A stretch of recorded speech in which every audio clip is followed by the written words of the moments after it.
এই সড়কে কিন্তু আপনাদের একটু জানিয়ে রাখি যে বৈষম্য বিরোধী ছাত্র আন্দোলনের পরপরই যে সরকার গত 5 আগস্ট যে পদত্যাগ করে, এই পদত্যাগের ফলে কিন্তু সারা বাংলাদেশে কিন্তু আইন শৃঙ্খলা বাহিনীর একটা মানে তারা কর্মবিরতি ঘোষণা করেন। তো এই কর্মবিরতি ঘোষণার ফলে কিন্তু সড়কে অনেক যানজট, তো তাদেরই দায়িত্ব পালন করছে কিন্তু সাধারণ শিক্ষার্থী। তো আমরা একটু চেষ্টা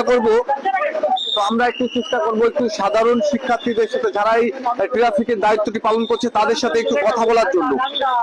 এই যে রাষ্ট্র সংস্কারের যে দায়িত্বটা, আপনি ট্রাফিক রেঞ্জের যে দায়িত্বটা আপনারা হাতে তুলে নিয়েছেন, এটার ব্যাপারে আপনার কি মন্তব্য, আপনি কি বলবেন? আসলে এখানে হচ্ছে আমরা ছাত্ররা আজ জানেন তো আমরা 1 মাস যাবত আন্দোলন করে এদের থেকে স্বাধীন করেছি, এবং এই স্বাধীন হওয়ার পরে যখন আমাদের এই বাংলাদেশে যখন বিজয় মিছিল হয়, অনেক জায়গায় ভাঙচুর এবং গাড়ি চলাচলের ব্যাঘাত ঘটে।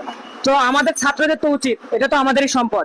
আমরা তাই এখানে একটা উদ্যোগ তুলেছি যে আমরা এখানে গাড়িগুলো যাতে সঠিকভাবে যেতে পারে, সাধারণ মানুষ যেন কোনো অসুবিধা না হয়, সেই দিকে আমরা লক্ষ্য করে আমরা এই কাজটাই ঢুকেছি। আমরা দায়িত্ব তো আমাদের এই রাষ্ট্র সংস্কারের, দেশটা তো আমাদের দেশ আমরাই সুরক্ষা করব। বর্তমানে দেশের যে অবস্থা, তাতে আমাদের স্টুডেন্টদের আগে আসা উচিত। এজন্য আজকে দায়িত্বে আমরা নেমেছি। আমরা এখন স্বাধীন বাংলাদেশে দাঁড়িয়ে আছি। স্বাধীনতা অর্জন করেছি আমাদের ছাত্রদের রক্তের বিনিময়ে, আর সেই স্বাধীনতা রক্ষা করার দায়িত্ব আমাদের ছাত্রদের। যানজটটা ব্যাপক একটা ধারণ করেছে গত কয়েকদিন থেকে, মানে বিগত কয়েক বছর ধরে এটা হয়ে যাচ্ছে। আমরা ছাত্ররা এই যানজট নিরসনের চেষ্টা করছি, আমাদের অসংখ্য ছাত্র ছাত্রী এখানে কাজ করছে। যশোর মনিরামপুর থেকে রকিবুল ইসলাম।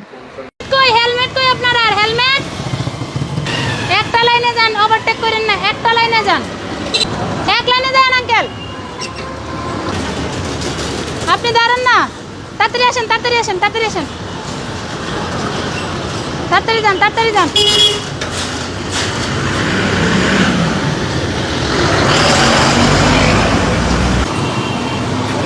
যান না, আপনি যান না, তাড়াতাড়ি যান। হ্যাঁ আসল লাইনে দেন, এরা গাড়ি থামায় না, এক লাইনে যান,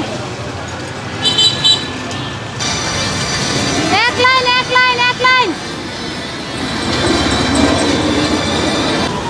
এক লাইনে আসেন, এক লাইনে।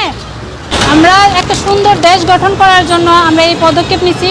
আমরা স্টুডেন্টেরা সবাই মিলে পরিষ্কার করা এবং যেন সুন্দরভাবে গাড়িগুলো চলাচল করতে পারে, যানজট না থাকে, এবং সুন্দরভাবে আমরা আমাদের দেশটাকে গড়ে তোলার জন্য আমরা এই পদক্ষেপ নিচ্ছি।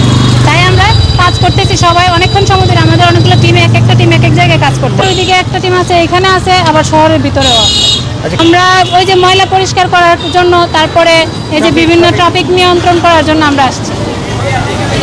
এই যে ট্রাফিক নিয়ন্ত্রণ করার জন্য এই যে এরাও আমাদের সাথে।